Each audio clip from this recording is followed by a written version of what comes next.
Hello friends, कैसे हैं आप। लीलावती आईएएस अपनी इस वीडियो के साथ एक नई सीरीज़ शुरू कर रहा है बेसिक्स ऑफ ज्योग्राफी के बारे में।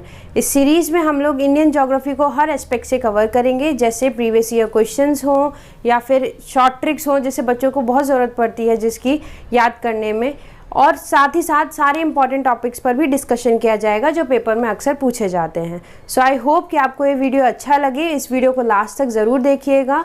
वीडियो थोड़ी लंबी होगी लेकिन हाँ, आपको मज़ा ज़रूर आएगा।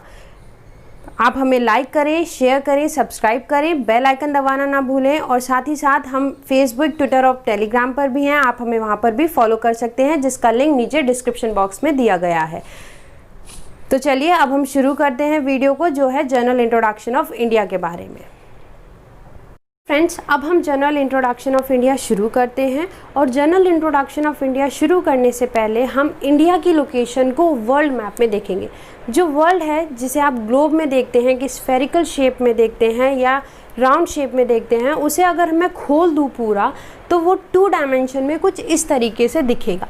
किस तरीके से? जिसमें आपको ये कुछ लैंड मासेस नज़र आएंगे, बड़े बड़े हैं, कुछ छोटा लैंड मासेस है जैसे कि ये, और इन हर लैंड मासेस का अपना अपना एक नाम है। हम सारे के लैंड मासेस के डिटेल में नहीं जाएंगे, हम अपने इंडिया पर ही फोकस करते हुए उस लैंड मास पे फोकस करेंगे जहाँ से हमें हमारा इंडिया का पता चलेगा। तो अगर हम इंडिया की बात करें तो इन 7 लैंड मासेस में से जो वर्ल्ड में ये 7 लैंड मासेस हैं, जिन्हें आप 7 कॉन्टिनेंट्स या 7 महाद्वीपों के नाम से जानते हैं, उसमें से एक महाद्वीप है एशिया।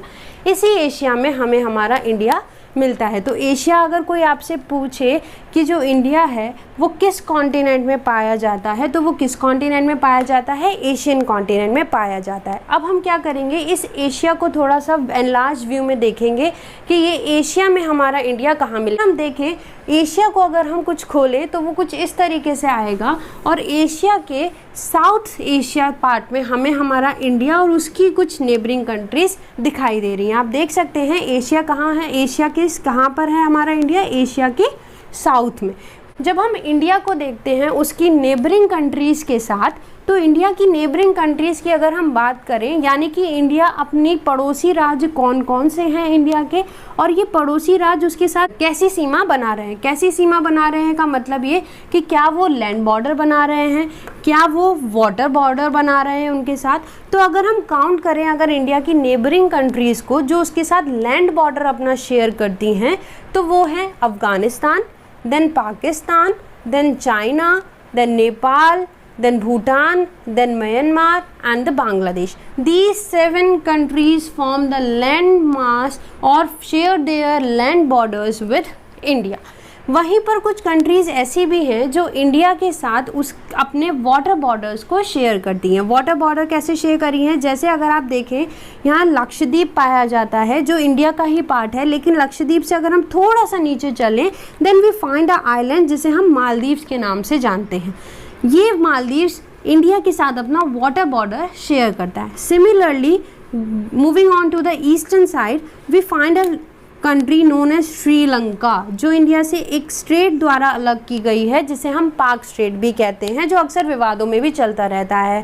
थर्ड कंट्री पे चले जो इंडिया के साथ अपना वाटर बॉर्डर शेयर कर रही है, तो अगर हम थोड़ा सा साउथ ईस्ट एशिया की तरफ चलें, अगर आपने अभी ध्यान दिया होगा पिछली हमारी स्लाइड में कि साउथ ईस्ट एशिया का एक कंट्री है जिसे इंडोनेशिया कहा जाता है, जो इंडिया के साथ अपना क्या शेयर करती है? वाटर बॉर्डर शेयर करती है। वहीं एक और कंट्री है जो इंडिया के साथ अपना वाटर बॉर्डर शेयर कर रही है, वो है थाईलैंड। तो ये 4 कंट्रीज़ हैं जो इंडिया के साथ अपना क्या शेयर करती हैं? Water borders. वहीं पे ये 7 कंट्रीज़ हैं जो इंडिया के साथ अपना लैंड बॉर्डर शेयर करती हैं। तो फ्रेंड्स, हमने देखा कि जो इंडिया के साथ टोटल उसकी नेबरिंग कंट्रीज़ हैं वो कितनी हैं? 11 नेबरिंग कंट्रीज़ हैं। 7 वो कंट्रीज़ जिसे हम 2 पार्ट में बता सकते हैं कि 7 वो कंट्रीज़ हैं जो उसके साथ लैंड बॉर्डर शेयर करती हैं, और 4 वो कंट्रीज़ हैं जो उसके साथ उसका अपना वाटर बॉर्डर शेयर करती हैं, या ये कह लीजिए अपना वाटर फ्रंटियर बनाती हैं इंडिया के साथ। बॉर्डरिंग कंट्रीज़ हैं, इसमें से कौन सी ऐसा कंट्री है या कौन सी ऐसा देश है जो उसके साथ अपना सबसे ज़्यादा बॉर्डर शेयर कर रहा है, या कौन सा ऐसा देश है जो उसके साथ अपना सबसे मिनिमम बॉर्डर शेयर करता है? तो अगर इस चीज़ को देखें हम, तो आप यहाँ थोड़ा ध्यान दीजिए, बांग्लादेश एक ऐसा कंट्री है जो इंडिया के साथ अपना मैक्सिमम बॉर्डर शेयर कर रही है, मतलब सबसे ज़्यादा इन 7 जो लैंड बॉर्डर शेयरिंग कंट्रीज़ हैं इंडिया की, जो अपनी स्थल सीमा भारत के साथ बांटती हैं, उसमें बांग्लादेश एक ऐसा देश है जो अपनी 3/4 बाउंड्री किसके साथ शेयर करता है? इंडिया के साथ। आप देख सकते हो पूरा इस साइड आपको वेस्ट बंगाल। अभी जब हम स्टेट्स पर आएंगे तो हमें पता चलेगा कि कौन कौन से ऐसे स्टेट्स हैं जो बांग्लादेश से अपनी बाउंड्री बनाते हैं, ठीक। वहीं पर अगर हम देखें कि कौन सी ऐसी कंट्री है जो इंडिया के साथ अपना सबसे कम बॉर्डर शेयर कर रही है, तो वो क्या है भाई? अफगानिस्तान। ये जस्ट लिटिल पार्ट यहाँ पे शेयर कर रहा है, जो कहाँ पे मिला हुआ है? पीओके में। ये जो अपना बॉर्डर शेयर कर रहा है, ये किस एरिया के साथ शेयर करता है? इंडिया का जो पीओके, जो पाकिस्तान ऑक्यूपाइड कश्मीर एरिया है, जिस पर पाकिस्तान ने अवैध कब्जा किया हुआ है, उस एरिया के साथ हमारा अफगानिस्तान इंडिया के साथ बॉर्डर बनाता है। अब हम क्या करेंगे, इन कंट्रीज़ को उनकी लेंथ वाइज कि वो कितना अपना बॉर्डर शेयर कर रही हैं, उसके अकॉर्डिंग इन्हें अरेंज करेंगे। तो अगर हम इनको अरेंज करें तो ये इस तरीके से क्वेश्चंस पूछ लिए जाते हैं कभी कभार पेपर में कि ऐसी कौन सी कंट्री है जो अपना बॉर्डर मैक्सिमम बॉर्डर शेयर करती है इंडिया के साथ, तो वही वो हमने अभी देखा बांग्लादेश है। वहीं ऐसी कौन सी कंट्री है जो इंडिया के साथ अपना मिनिमम बॉर्डर शेयर करती है, तो वो अफगानिस्तान है, ठीक। अब अगर वही जो 7 मेजर कंट्रीज़ हैं जो इंडिया के साथ अपना बॉर्डर शेयर करती हैं, अगर हम उनकी बात करें तो वो जो 7 कंट्रीज़ हैं उन्हें अगर हम अरेंज करेंगे तो वो कुछ इस तरीके से हैं। सबसे पहले बांग्लादेश, फिर चाइना, फिर पाकिस्तान, फिर नेपाल, फिर म्यांमार, फिर Bhutan and last is Afghanistan. क्योंकि हमने देखा अफगानिस्तान अपना सबसे कम लीस्ट बॉर्डर शेयरिंग कंट्री कौन सी है, जो सबसे कम अपना एरिया शेयर कर रही है भारत के साथ, वो है अफगानिस्तान, और जो सबसे ज़्यादा अपना बॉर्डर शेयर कर रही है वो है बांग्लादेश। इसको एक ट्रिक के थ्रू हम याद करते हैं, और जो ट्रिक है इसकी वो ये है कि BCP ने MBA किया, यानी कि जो शॉर्ट ट्रिक है वो क्या है? BCP यानी कि बांग्लादेश, चाइना और पाकिस्तान। BCP क्या बता रहे हैं यहाँ पर? बांग्लादेश, चाइना और पाकिस्तान ने यानी कि नेपाल MBA किया। MBA is Myanmar, Bhutan and Afghanistan. तो इसकी ट्रिक क्या हुई याद करने की कि कौन कौन से की जो नेबरिंग कंट्रीज़ हैं वो कैसे अरेंज करेंगे। अगर हम अपनी लेंथ में अरेंज करेंगे तो उसकी ट्रिक क्या है? BCP ने MBA किया, यानी कि बांग्लादेश, फिर चाइना, फिर पाकिस्तान, फिर नेपाल, म्यांमार, भूटान और अफगानिस्तान, ठीक। उसी के साथ एक और क्वेश्चन पूछ लिया जाता है कभी कभार, आगे चलते हैं, कि कुछ लाइनें जब भारत का बंटवारा हो रहा था तो कुछ कमीशंस बैठाई गई थी ये डिसाइड करने के लिए कि कितने राज्य या कितना हिस्सा है जो भारत के पास आएगा और कितना हिस्सा ऐसा होगा जो पाकिस्तान के पास जाएगा। तो उसके लिए कुछ कमीशंस बनाई गई और उन कमीशनों ने के ही नाम पर कुछ रेखाएं खींच दी गई जिससे इंडिया और पाकिस्तान का डिवीज़न हो गया। तो ऐसे ही कुछ कुछ रेखाएं हैं जो भारत की सीमा पर भी हैं, तो हमें उन रेखाओं को भी पढ़ना होगा क्योंकि हम अभी क्या पढ़ रहे हैं? भारत के पड़ोसी राज्य पढ़ रहे हैं। तो वो रेखा अगर हम बात करें तो एक लाइन आती है red Cliff line. Red Cliff line जो कहाँ पर है भाई? पाकिस्तान और इंडिया की बाउंड्री बनाती है, और या फिर हम इसे रेड क्लिफ रेखा भी कह सकते हैं।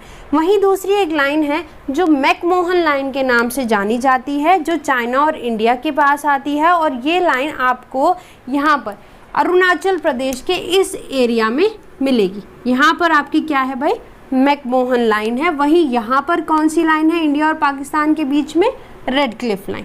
इस मैकमोहन लाइन को हम ये भी कह सकते हैं कि ये इंडिया और तिब्बत के बीच में है, क्योंकि चाइना ने ही तिब्बत ले रखा है। सो ये लाइन मैकमोहन लाइन कहाँ डिनोट करेंगे हम? अपने अरुणाचल प्रदेश वाले हिस्से के ऊपर, और ये चाइना और इंडिया को सेपरेट करती है। वहीं जो रेड क्लिफ लाइन है या रेड क्लिफ रेखा है वो कहाँ है भाई? पाकिस्तान और इंडिया के बॉर्डर पर।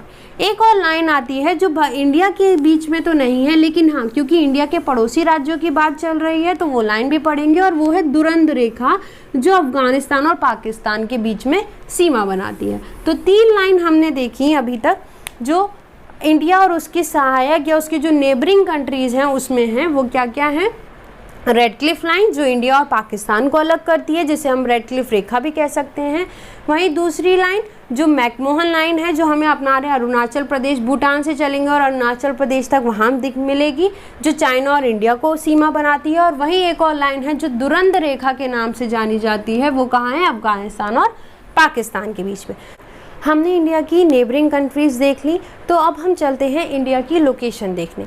इंडिया की लोकेशन को आप ये समझिए कि इंडिया इस समय आपका घर है। अगर कोई आपके घर आ रहा है तो आप उसे क्या बताते हैं, अपना एड्रेस बताते हैं, कुछ लैंडमार्क्स बताते हैं।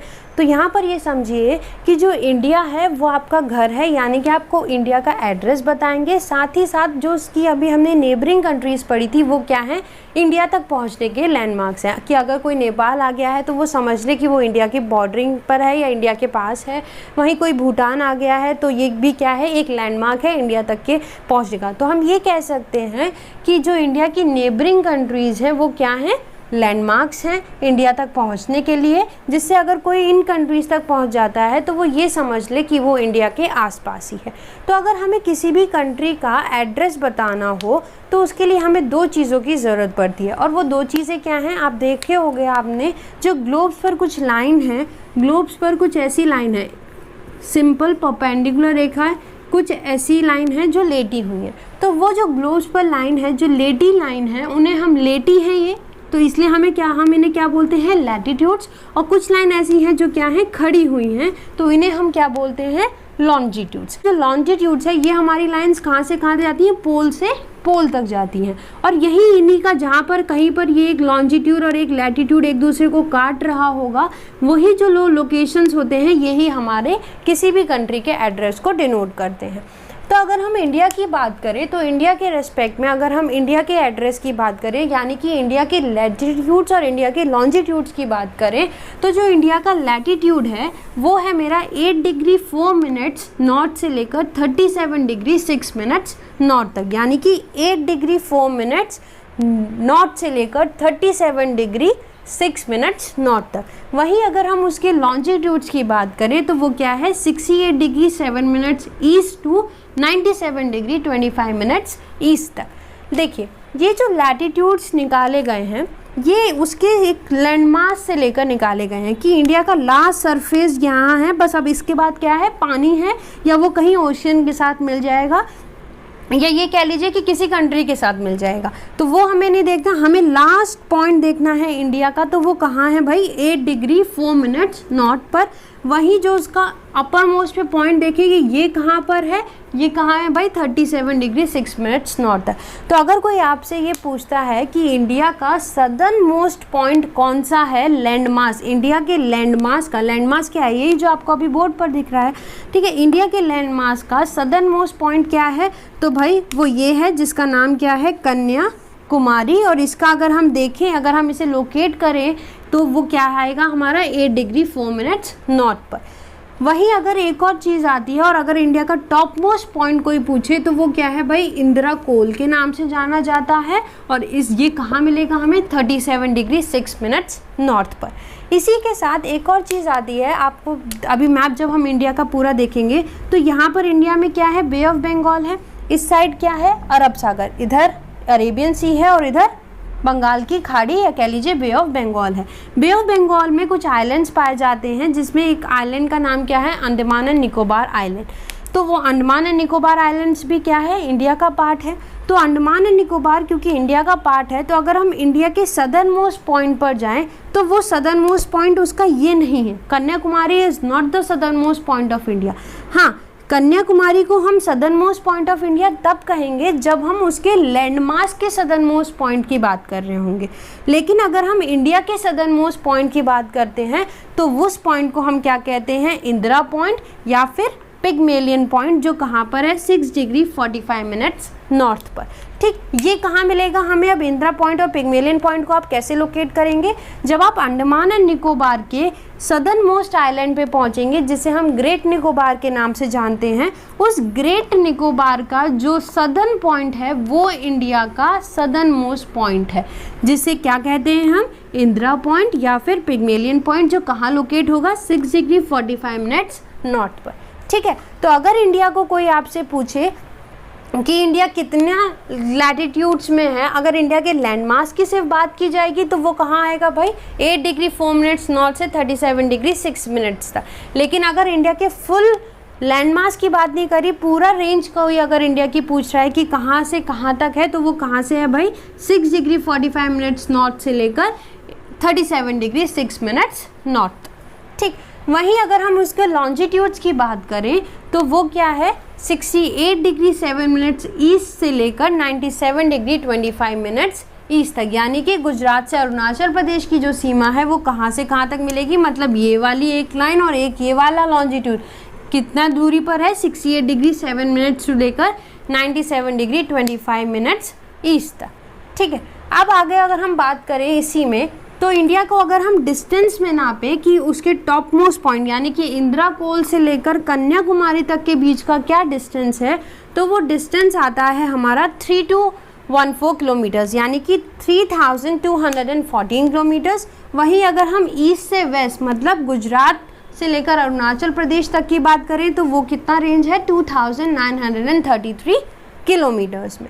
इसी के साथ इंडिया की लॉन्जिट्यूड्स लैटिट्यूड्स के साथ एक और चीज़ इंपॉर्टेंट आती है यहाँ पर, किसी भी कंट्री को टाइम देखने के लिए एक स्टैंडर्ड टाइम फॉलो करना पड़ता है। और हमें पता है जो हमारा स्टैंडर्ड टाइम है, जो प्राइम मेरिडियन है, वो कहाँ से जाता है 0 डिग्री से। जो प्राइम मेरिडियन जिसे पूरा वर्ल्ड फॉलो करता है, जिसे हम GMT ग्रीनविच मीन टाइम कहते हैं, वो कहाँ से जा रहा है 0 डिग्री। जब आप ग्लोब पर 0 डिग्री देखेंगे तो वहाँ से क्या पास हो रहा है ग्रीनविच मीन टाइम, जो किस सिटी को क्रॉस करता है, लंदन से क्रॉस करता है। इस लंदन को सबने क्या माना है, एक स्टैंडर्ड टाइम माना है, और इसी के रेस्पेक्ट में हर एक कंट्री का अपना अपना अलग अलग टाइम जोन है। तो ऐसे ही इंडिया का टाइम देखने के लिए जो इंडिया का स्टैंडर्ड मेरिडियन है, या ये कह लीजिए इंडिया का जो प्रधान मध्याह्न है, जो प्राइम मेरिडियन है, वो कहाँ से पास हो रहा है भाई, वो पास हो रहा है 82 डिग्री 30 मिनट्स ईस्ट से। और ये कहाँ मिलेगी, ये लोकेशन अगर हम इंडिया की कोई स्टेट में पड़ रही होगी या कोई सिटी में पड़ रही होगी, अगर हम ऐसे देखें तो ये इंडिया का प्राइम मेरिडियन कहाँ से निकलता है, यूपी में इलाहाबाद के पास से ये प्राइम मेरिडियन क्रॉस करता है। और ये हमारे ग्रीनविच मीन टाइम से यानी कि 0 डिग्री से कितना आगे है 5.5 आगे, यानी कि 5 घंटे 5.5 घंटे ये ग्रीनविच मीन टाइम से आगे है। ठीक है, ये कहाँ पड़ेगा, हमारे इलाहाबाद में पड़ता है। तो अब क्वेश्चन पूछ लिया जाता है कि जो इंडिया का स्टैंडर्ड टाइम है, या जो इंडिया का प्राइम मेरिडियन है, या जो इंडिया की प्रधान मध्याह्न रेखा है, वो कहाँ से गुजरती है। तो भाई अगर वो डिग्री पूछ रहा है तो वो 82 डिग्री 30 मिनट से गुजर रही है। अगर वो सिटी पूछ रहा है तो वो कहाँ से गुजर रही है, इलाहाबाद से गुजर रहा है, जो कहाँ, अगर वो स्टेट पूछ रहा है तो वो कहाँ है भाई, यूपी में है। ठीक, लेकिन ये जो हमारा स्टैंडर्ड मेरिडियन है इंडिया का, या जो कह लीजिए प्राइम मेरिडियन है इंडिया का, ये 5 स्टेट से होकर गुजरता है। और वो 5 स्टेट क्या हैं, यूपी, MP, छत्तीसगढ़, उड़ीसा और आंध्र प्रदेश। यहाँ पर 2 पॉइंट्स पे ध्यान दीजिएगा। जो इंडिया का टॉप मोस्ट पॉइंट है उसे हम इंदिरा कोल कहते हैं, वहीं जो इंडिया का सदर्न मोस्ट पॉइंट है उसे हम क्या बोलते हैं, इंदिरा पॉइंट बोलते हैं। दोनों का नाम इंदिरा ही है, बस ऊपर वाले को इंदिरा कोल कहा गया है और नीचे वाले को इंदिरा पॉइंट या फिर पिग्मेलियन पॉइंट कहा गया है। लेकिन अगर लैंडमास के रेस्पेक्ट में बात करेंगे इंडिया के, तो जो उसका टॉप मोस्ट पॉइंट होगा वो इंदिरा कोल होगा, और जो उसका सदर्न मोस्ट पॉइंट होगा लैंडमास के रेस्पेक्ट में वो कन्याकुमारी के नाम से जाना जाता है। हम क्या देखने जा रहे हैं कि जो कोस्ट क्या है इंडिया का, या कौन कौन सी स्टेट ऐसे हैं जो इंडिया की कोस्ट लाइन फॉर्म करते हैं। तो हम पता है, अभी हम आगे जब इंडिया का कंप्लीट मैप देखेंगे तो हम देखेंगे कि इंडिया के जो ईस्टर्न साइड है वो क्या है भाई, बे ऑफ बंगाल है, यानी कि बंगाल की खाड़ी है। और वहीं अगर हम इंडिया के वेस्टर्न साइड में देखें तो हम देखेंगे कि वहाँ पर क्या है, अरेबियन सी है, या ये कह लीजिए अरब सागर है। ठीक, एक और चीज़ बात आती है यहाँ पर कि इंडिया ने इनका ईस्ट और वेस्ट को अलग डिफ्रेंशिएट करने के लिए एक नाम रख दिया गया है। इससे ईस्टर्न साइड को हम ईस्टर्न घाट्स के नाम से जानते हैं, वेस्टर्न साइड को हम वेस्टर्न घाट्स के नाम से जानते हैं। ये जो कोस्ट है इंडिया के, जो ये सारे स्टेट्स हैं इंडिया के, जो उसकी कोस्ट लाइन बना रहे हैं, इनके जो कोस्ट हैं, हर एक स्टेट का जो अपना अपना कोस्ट है, उनके अलग अलग नाम रख दिए गए हैं। अगर हम पहले वेस्टर्न साइड देखते हैं, हम पहले अगर वेस्टर्न साइड की हम बात करें तो वेस्टर्न साइड के कोस्टों को 4 पार्ट में डिवाइड कर दिया गया है। और वहीं पर अगर हम ईस्ट साइड की बात करें तो ईस्टर्न कोस्ट को 3 पार्ट में डिवाइड किया गया है। पहले हम सबसे पहले शुरू करते हैं वेस्टर्न साइड से। ठीक, वेस्टर्न साइड की अगर हम बात करें तो वेस्टर्न साइड में जो सबसे पहला स्टेट आता है वो क्या है भाई, गुजरात है। ठीक, ऊपर यहाँ पर क्या खत्म हो रहा है, पाकिस्तान की बाउंड्री खत्म हो रही है, और अब यहाँ पर क्या मिल रहा है हमें, अरेबियन सी। जो गुजरात का ऊपर पार्ट आता है इसे हम गल्फ ऑफ कच्छ के नाम से जानते हैं। वहीं नीचे जहाँ पर आप देखेंगे गल्फ ऑफ कच्छ में, अगर आप अपना मैप देख रहे होंगे इंडिया का, एटलस देखेंगे जब आप अपना मैप, तो आप यहाँ देखेंगे यहाँ पर 2 पॉइंट और बताए जाते हैं, एक सर क्रीक और एक कोरी क्रीक। जो सर क्रीक और कोरी क्रीक है ये डिस्प्यूट है इंडिया और पाकिस्तान के बीच में गल्फ ऑफ कच्छ के एरिया को लेकर।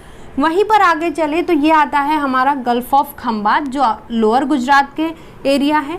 वहीं नेक्स्ट अगर हम महाराष्ट्र की बात करें तो महाराष्ट्र से अगर हम लेकर गोवा तक चलें तो इस कोस्ट को हम कहते हैं कोंकण तट या फिर कह लीजिए कोंकण कोस्ट। उसी तरह जब हम नीचे आएंगे, गोवा से नीचे आएंगे यानी कि कर्नाटका से लेकर केरला तक आएंगे तो इस कोस्ट को क्या नाम दिया गया है, मालाबार कोस्ट। ठीक, तो ये कह लीजिए केरल वाले क्या बनाते हैं, माला बनाते हैं।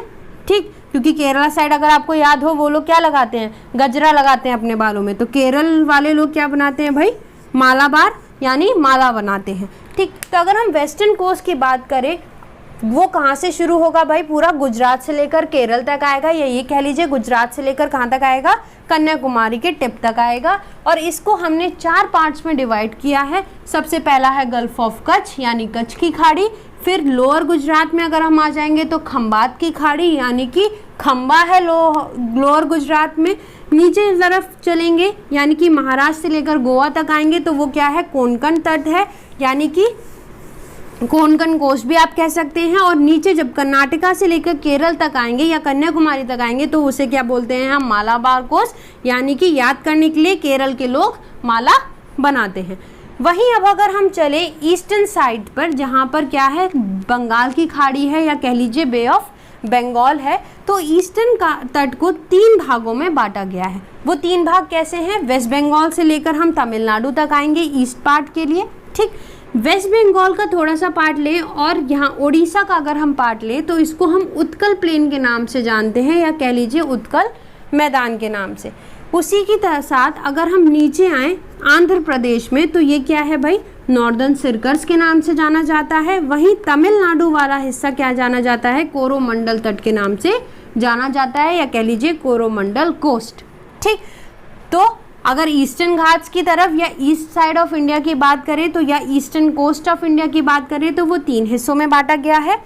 कौन कौन सा, Utkal plains, northern circles and Coromandel coast. तो इसी तरीके से हमने हमारे जो इंडिया की कोस्ट लाइन है यानी कि जो गुजरात से लेकर शुरू होगी और कहाँ तक जाएगी, वेस्ट बंगाल तक जाएगी, उसे अगर हम बांटे तो वो कितने पार्ट्स में बांटी गई है, 4 coast on the western side, 4 coast कहाँ हैं हमारे वेस्टर्न साइड पर हैं और 3 कोस्ट कहाँ हैं हमारे ईस्टर्न साइड पर है। ठीक, ये इंपॉर्टेंट क्वेश्चंस हैं, पूछ लेता है पेपर में कि यहाँ से यहाँ तक के कोस्ट को किस नाम से जानते हैं। जैसे महाराष्ट्र से गोवा के कोस्ट को क्या बोलते हैं, कोंकण कोस्ट बोलते हैं।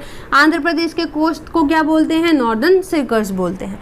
अब वहीं आगे चलते हैं कि ये जो कौन कौन से स्टेट्स हैं जो इंडिया का कोस्ट बनाते हैं। अभी हमने क्या देखा कि कोस्ट किस नाम से जाने जाते हैं, फिर चाहे वो ईस्टर्न कोस्ट रहा हो या फिर वो वेस्टर्न कोस्ट रहा हो। अब हमने देखा कि कौन कौन से स्टेट ऐसे हैं जो इंडिया की कोस्ट लाइन फॉर्म कर रहे हैं। तो ये कितने स्टेट हैं भाई, 9 स्टेट्स हैं, गुजरात, महाराष्ट्र, गोवा, कर्नाटका, केरला, तमिलनाडु, आंध्र प्रदेश, उड़ीसा एंड वेस्ट बंगाल। अब क्वेश्चन पेपर में जो पूछा जाता है वो ये कि कौन सा स्टेट इन 9 स्टेट्स में से ऐसा है जो अपनी सबसे मैक्सिमम कोस्ट लाइन बना रहा है इंडिया के बॉर्डर पे, कौन सा स्टेट ऐसा है जो सबसे कम कोस्ट लाइन बना रहा है। तो अगर आप देखिए सबसे कम तो आसानी से आप पता लगा सकते हैं, क्या है भाई, गोवा है सबसे कम, छोटा सा है। ठीक, कहाँ पर, महाराष्ट्र और कर्नाटका के बीच में कौन है, गोवा, जो अपनी सबसे कम कोस्ट लाइन शेयर कर रहा है। वहीं जो सबसे मैक्सिमम कोस्ट लाइन शेयर कर रहा है वो कौन है, गुजरात। देखिए अपर लेयर भी एक कोस्ट बना रही है, गुजरात का लोअर पार्ट भी एक कोस्ट बनाता है जो हम गल्फ ऑफ कच्छ और गल्फ ऑफ खंबात के नाम से जानते हैं, कच्छ की खाड़ी या फिर खंबात की खाड़ी। तो अब इन्हीं स्टेट्स को अगर हम अरेंज करें तो वो कुछ इस तरह से होगा। अगर हम इन स्टेट्स को अरेंज करें इनके डिक्रीजिंग ऑर्डर की लेंथ में कि कौन सबसे ज़्यादा कोस्ट बना रहा है, किसकी कोस्ट लेंथ सबसे ज़्यादा है, किसकी कम है, किसकी उससे कम है, तो सबसे पहले जो आता है वो आता है गुजरात। उसके बाद आंध्र प्रदेश, जिसके कोस्ट को हम किस नाम से जानते हैं, नॉर्दर्न सर्कल्स के नाम से जानते हैं। 3rd नंबर पर आता है तमिलनाडु यानी कि Coromandel coast. 4th we got with the Maharashtra.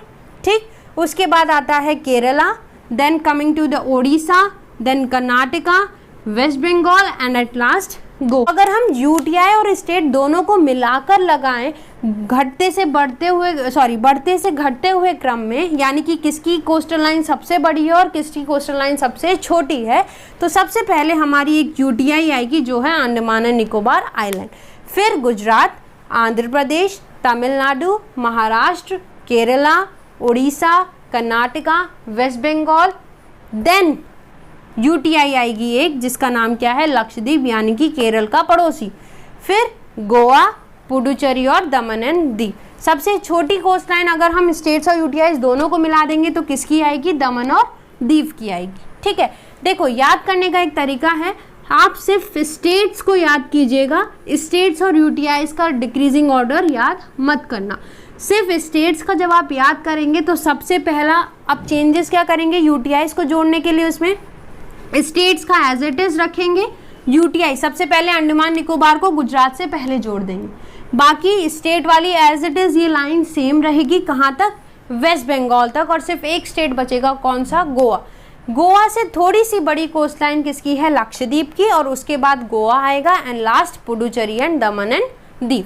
ठीक है, तो ये हो गया। जब आप स्टेट की डिक्रीजिंग ऑर्डर में याद कर लेंगे, घटते हुए क्रम में याद कर लेंगे इनकी कोस्ट लाइन की किसकी ज़्यादा है किसकी कम है, उसके बाद आप आसानी से उसमें यूटीआई को अरेंज कर सकते हैं। अब आगे चलते हैं, ये तो हो गया कोस्ट लाइन की बात। अब अगर आपको देखा हो मैप, कभी अगर आपने मैप इंडिया का देखा हो तो आप देखते हैं इंडिया के एक बीचों बीच से एक लाइन जा रही है।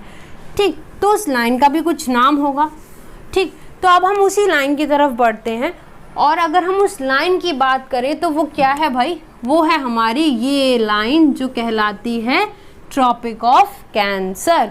इस लाइन का नाम क्या है भाई, ट्रॉपिक ऑफ कैंसर, या ये कह लीजिए कर्क रेखा। इस कर्क रेखा या इस ट्रॉपिक ऑफ कैंसर की भी एक लोकेशन है, और उस लोकेशन को अगर हम डिनोट करें तो वो आता है 23.5 डिग्री, या कह लीजिए 23.5 डिग्री नॉर्थ पर।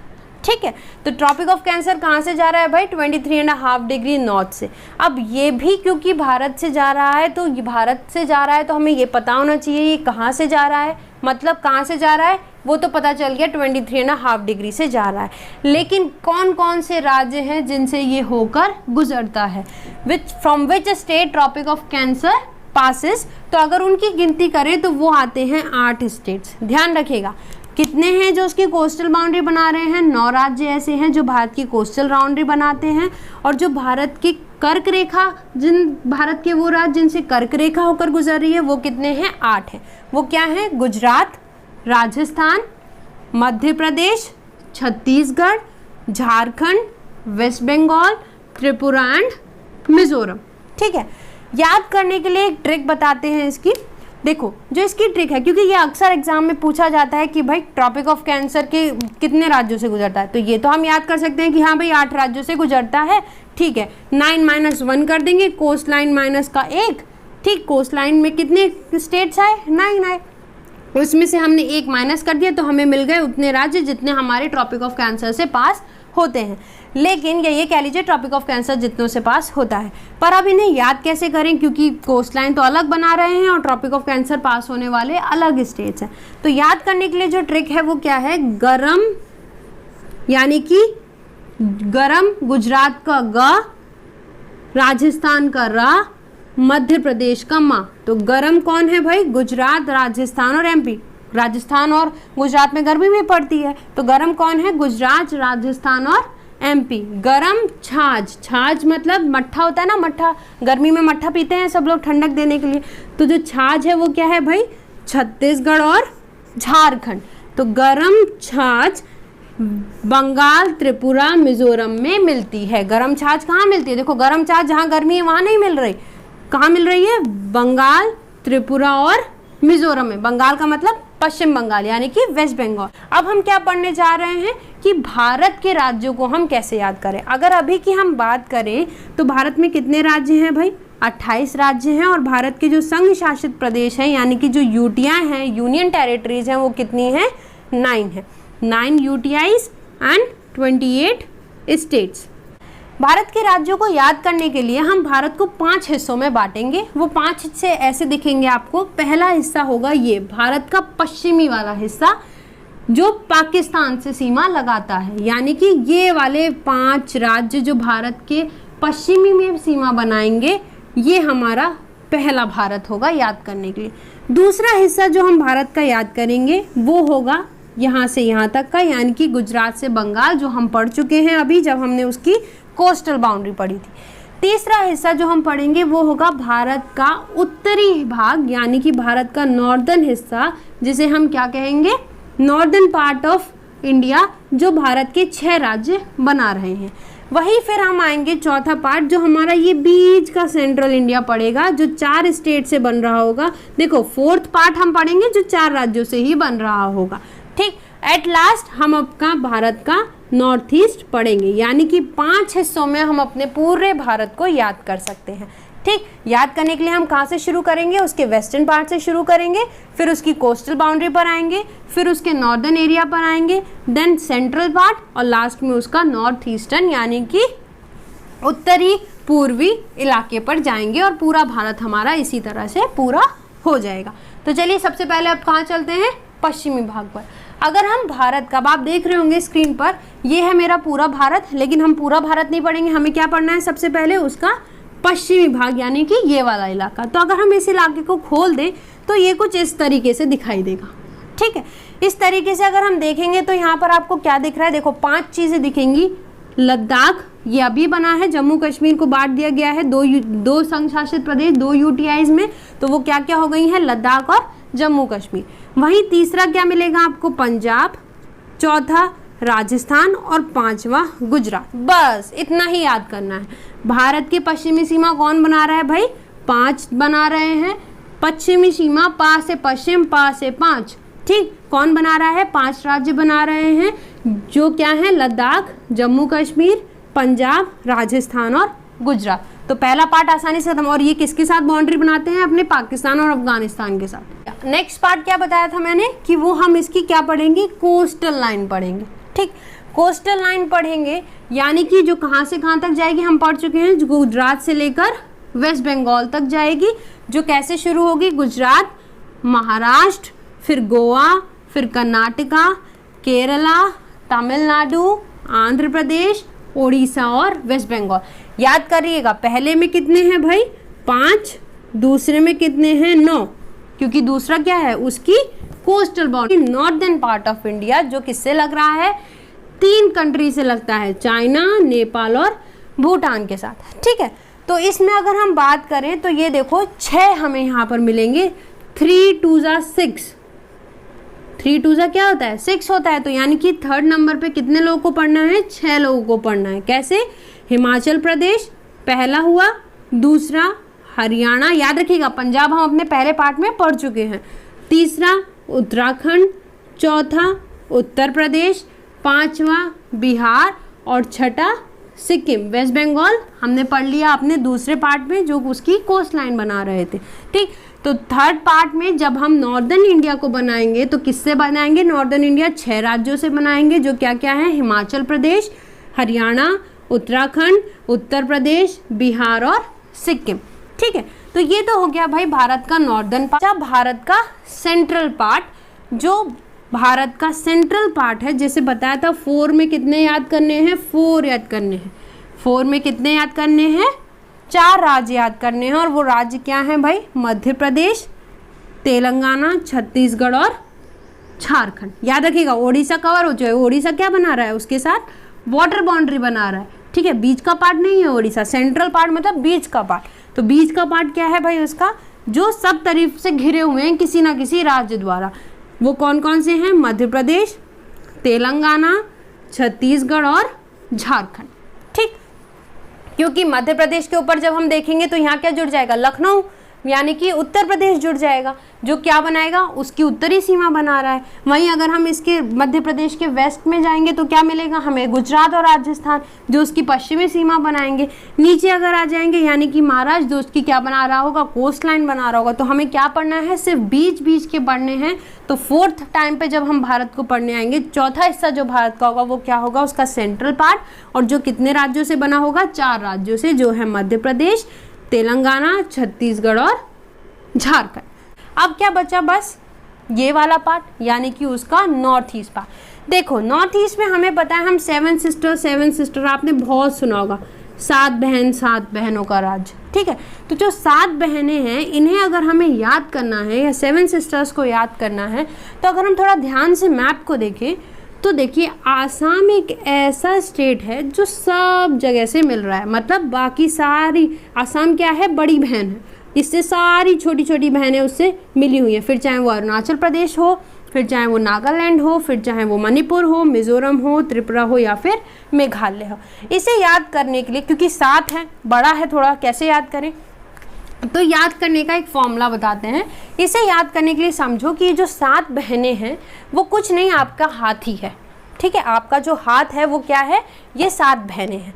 इस हाथ में जो आपका हाथ है उसमें जो आपका पाम है यानी कि जो आपका सेंटर पोर्शन है हाथ का, वो क्या है, आसाम है। क्योंकि देखो जो सेंटर पोर्शन है वो सबसे जुड़ा हुआ है, सबसे जुड़ा हुआ है। तो जो आपका हाथ है वो क्या है भाई, आपका जो हाथ है वो क्या है, सेंटर पोर्शन है, यानी कि वो है आपका असम। वहीं अगर असम के ठीक ऊपर चलते हैं यानी कि जो थंब है आपका वो क्या है, अरुणाचल प्रदेश। आपका जो फर्स्ट फिंगर, अब इसको ऐसे रख दो, तो आपका जो फर्स्ट फिंगर है वो क्या है, नागालैंड, ठीक। सेकेंड फिंगर क्या है आपका, मणिपुर। थर्ड फिंगर आपकी क्या है, मिजोरम। और जब ये तीनों कंप्लीट हो गए, आपकी तीनों फिंगर्स कंप्लीट हो गई नागालैंड, मणिपुर और मिजोरम से, तो 3 पूरे हो गए, यानी कि क्या आ गया, त्रिपुरा आ गया। 3 पूरे यानी कि त्रिपुरा। तो आपका पूरा हैंड कैसे हुआ भाई, थंब आपका अरुणाचल प्रदेश, फिर आपका नागालैंड, फिर आपका मणिपुर, फिर मिजोरम, और जब ये तीनों फिंगर्स पूरी हुई तो आपका क्या आ गया, त्रिपुरा। 3 पूरा, त्रिपुरा। और लास्ट में आप देखें जो आपका मेघालय है वो कहाँ है, असम में बिल्कुल घुसा हुआ है। तो यानी कि आपके पाम का जो नीचे वाला पोर्शन है ये क्या है, आपका मेघालय। तो 7 की 7 सिस्टर्स कहाँ आ गई भाई, आपके हाथ में आ गई। तो इस तरीके से 7 सिस्टर्स यानी कि भारत का जो नॉर्थ ईस्टर्न एरिया है वो हमने कवर कर लिया। तो अब पूरा कवर हो चुका है। अब एरिया वाइज अगर हम बात करें कि कौन सा राज्य भारत का ऐसा है जो बड़ा है, तो वो है भाई राजस्थान।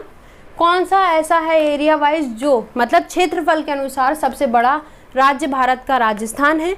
सबसे छोटा राज्य गोवा है।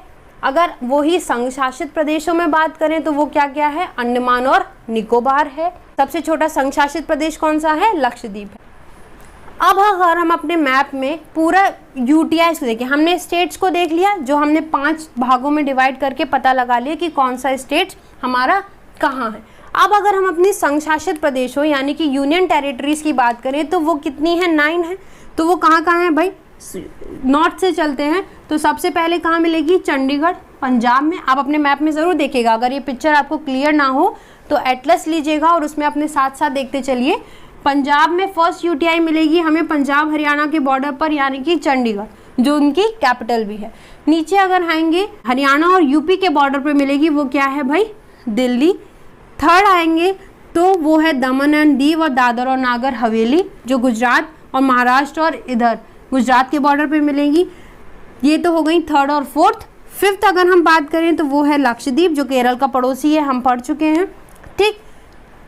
नेक्स्ट पुडुचेरी, ठीक। और क्या मिलेगी हमें, अंडमान एंड निकोबार। ये हैं हमारी मेजर यूटीआईज। लेकिन जो अभी 2 नए जुड़े हैं यूटीआईज में, वो कौन है, जम्मू और कश्मीर और लद्दाख। जो कैसे बने हैं, जम्मू कश्मीर स्टेट को 2 पार्ट्स में डिवाइड कर दिया गया है। एक जम्मू कश्मीर यूटीआई के नाम से हो गया है और दूसरा लद्दाख यूटीआई के नाम से जाना जाता है।